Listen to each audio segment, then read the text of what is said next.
Hey everybody, welcome back. Hope you're all having a good day. Today what we're going to do is walk through how to change the oil on a wood splitter. It's pretty straightforward, similar to any kind of small engine. Why don't you come over, we'll take a closer look and we'll show you exactly what to do. Now for my wood splitter, it's a 20-ton wood splitter. Every wood splitter, whether it's Champion or any other brand, they all work the exact same. You'll notice right here that we have our oil gauge. Now when you're using an oil gauge, when you go to check it, you should put it in. You don't actually screw it in, and that'll be the level that your oil's at. Now for a wood splitter, typically it's every 100 hours you're going to change the oil on it. If it's a brand new wood splitter, you should be changing that oil after about the first 6 hours. The reason you want to change that oil after about 6 hours is any metal chips or anything that's inside that engine are going to get washed through. It's going to clean all that stuff out. By removing that oil, it's going to take that contaminant out of your engine. Every 100 hours of operation after that, you then want to change your oil. So to do that, we're going to need a container to catch the old oil in. So what I'm going to use is I just have an old chainsaw oil container right here, and I'm going to stick a funnel right below that and catch that into the funnel. So I'm going to take my funnel, I'm going to give it a good shove into the top, and I'm going to place that right under the screw. All the old oil is going to go directly into that old oil container. I'm then just going to remove this bolt, and that'll release the oil out of the tank. This is a 1/2-inch screw. As soon as you take that out, the oil is going to start to come out. At my house, I've cut about 8 cords this year, just of old trees that have fallen down around the property. At my mother's house, I probably cut up another 2 or 3 cords, and there's probably about another 4 or 5 cords there to cut up as well. And then at my mom's boyfriend's house, I cut up another few cords there as well. Probably about 12 cords this year alone through the wood splitter in the last 12 months. Now, around here, a lot of that's going to be softwood, but there's going to be some hardwood mixed in with that as well.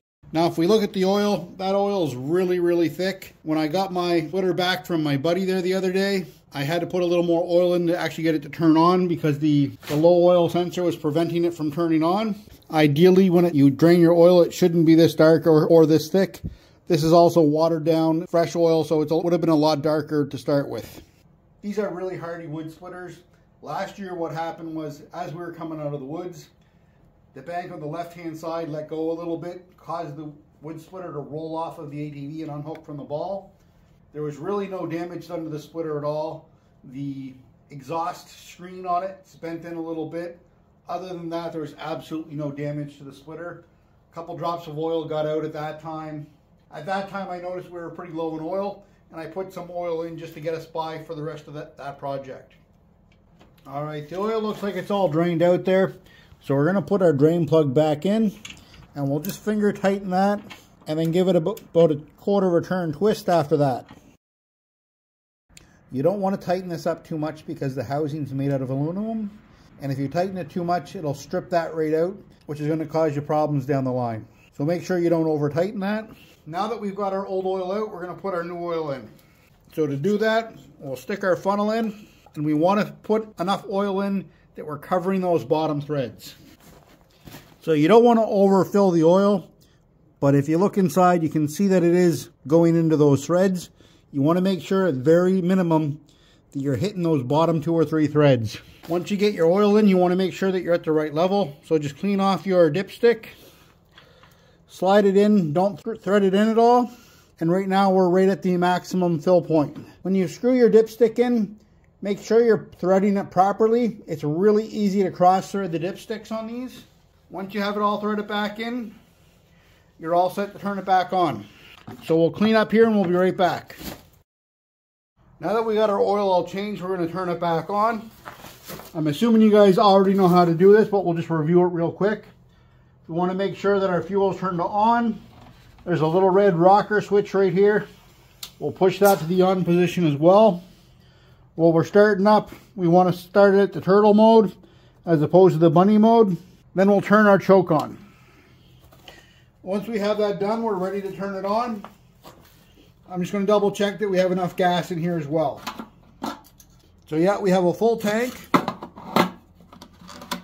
The only thing that we have left to do is yank our cord, see if we can start it up.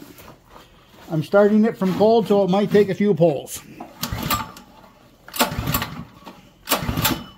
As you can see, everything's working perfectly with the wood splitter. There's no issues at all. Once you've started up the wood splitter, all you want to do is put it halfway between run and choke, speed it up a minimum of halfway for the speed from the turtle to the bunny rabbit. Finish opening your choke all the way up, and then you can put it all the way to the rabbit mode at that point. Something you also want to keep in mind is when you start up your wood splitter, you don't want to put wood through it right away. You want to operate that piston going in and out multiple times. What that's going to do, it's going to warm up the oil inside that engine and make sure that you don't have any issues at all while you're operating it. Just in case you don't already have a wood splitter, there is hydraulic oil inside of that as well. So with that hydraulic oil, it doesn't come with the wood splitter. You have to buy that separate. So even if you're buying one that's already put together, keep in mind that it's not going to have hydraulic oil shipping with that. So when you get it, you'll have to buy that as well. All right, guys, don't forget to hit the like and subscribe button, hit the bell notification.